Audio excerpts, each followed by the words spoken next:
All right, folks, welcome back. We have the head coach of the Delaware Blue Hens, Dave Brock, with us. Coach Brock, how you doing? How was your summer? What did you do this summer in the state of Delaware? I know that's a lovely place. Yeah, it was. I tell you, it was fantastic. We had a busy summer, guys on campus and working hard, going to school. Got away a little bit, got to the beach. Nothing better than the Delaware beaches. Spent some time with family. I have 5 children, so a lot of fun there. But media days to kick off, and we're getting ready to crank it back up, and looking forward to a great year. Talk about last year. Last year you had a tough season, 4-7. Yeah, that's a very tough season for you, because you're coming off another good season before that. What was the problem with you guys last year? Was it turnovers? Was it injuries? Was it just inconsistent play? Because I know I was up there for a couple games, and you just had a problem with quarterback. Or what's the things you got to work on this year in camp? Well, I think the thing looking forward, we're excited about all the guys we have coming back, and the things that we can build on. Certainly struggled in the passing game last year, and just were really kind of competitively inconsistent. So played really well at times against some really good football teams, and found ways to win those games, and didn't play well at times, and lost the game. So I think a lot of lessons learned, a lot of teachable moments came from last year, and really feel like going into 2016 that the team is built.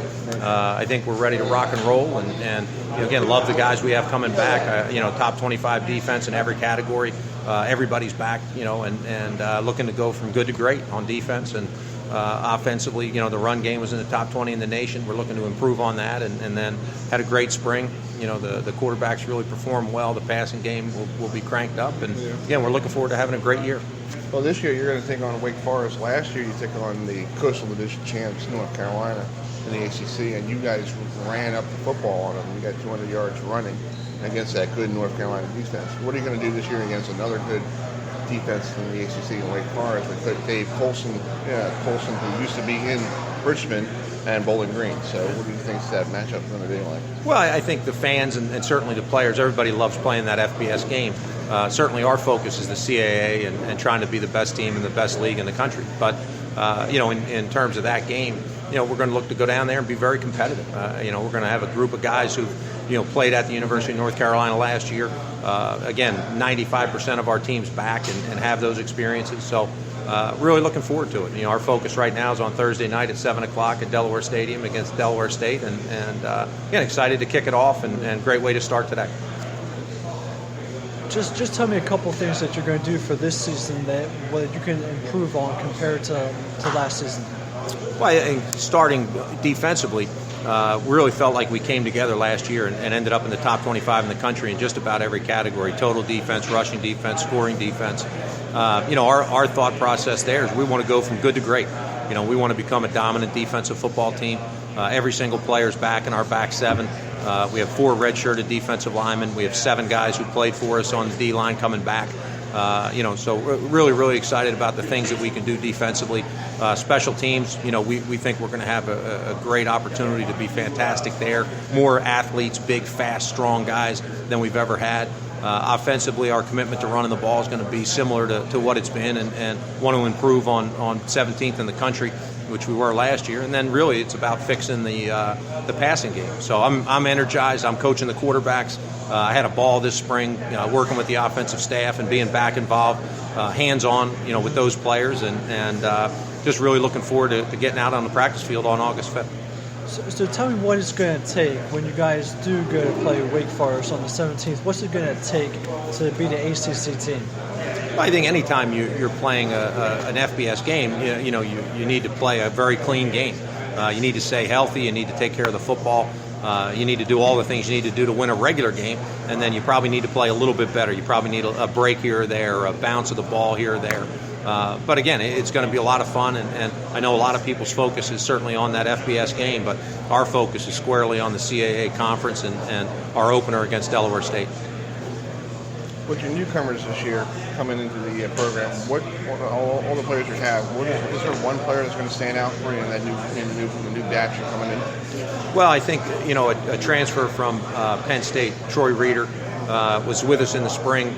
We feel like he's going to have a chance to be an impact player. He was a former Delaware State High School Player of the Year, and really he's an elite student, a terrific young guy. His dad's an alum. and was a great player at Delaware. His younger brother's in our signing class. I think he'll probably have a chance to be an impact type player and again add to what was a very good defense already. So it'll be a good family affair for him to get himself back to being a football player that he was in the state of Delaware. When he went off to Penn State, nobody knew who he was. Now he's back home. Yeah, no, everybody knew who he was. He started up there as a redshirt freshman. He was all Big Ten freshman, academic All-American. Again, we were fortunate. It was kind of an unintended consequence of his younger brother Colby signing with us, and we're thrilled to have him. He's doing a great job in the classroom, and he would look like he's going to be a fantastic player for us on the field.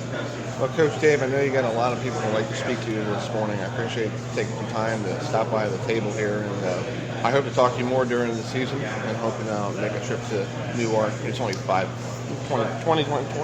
30 minutes from my house. Yeah, that's like only about a half hour. Not even that minutes. far. Awesome. Yeah. So I'll stop up and see you. Fantastic. Appreciate you. All right. Well, best of luck. Thanks, guys. That's the coach from Delaware. Coach Dave Rock. Hopefully they will have a great season. Which is what is true. They played North Carolina last year, and they ran through North Carolina. Go for it. Run defense for gaining over 200 yards rushing, and that was the most in North Carolina given up last year. But they still lost. So when you rush somebody for 200, if you rush over 220 yards against a good program, you should have just won the ball game. So then here's my question, Chris. Then why did they not win the ball game with rushing that many yardage? Turnovers. When you turn the ball over, 2 or 3 times against that program, Larry Fedora is a good program. He's a good coach.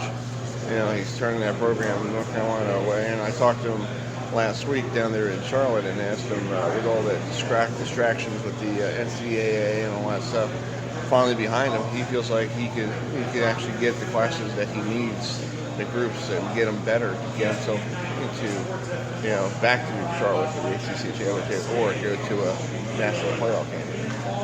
Yeah, I mean, see, that's what happens when you have turnovers and everything too. Like turnovers can absolutely hurt your game and hurt your play calls, and it's like, especially when you're driving the ball and everything, and you're in the red zone and the opponent's red zone, and you have a turnover that can really kill a drive. So, I mean, it's really sad to see that they lost, even though that they had over 200 yards rushing. But Chris, it would be nice for Delaware to get back to what they were back in 2010. In 2010, they had a record of 12-3. So do you think that they can get even close to that? Do you think that they can get maybe 9 wins or 10 wins this season? They can if you look at their schedule. Let's briefly look at their schedule. They open up against Delaware State. That's always a win because they're 6-0 against their next door neighbors, in Delaware, in Dover. And then they got 2 road games, Lafayette and then Wake Forest, and then they come home. They have a bye week, and then they take on James Madison in Harrisonburg. So if you look at the first 4 games, they could be 2-2 on the season, and then they have a home game against Maine, and then they go back to William and Mary. So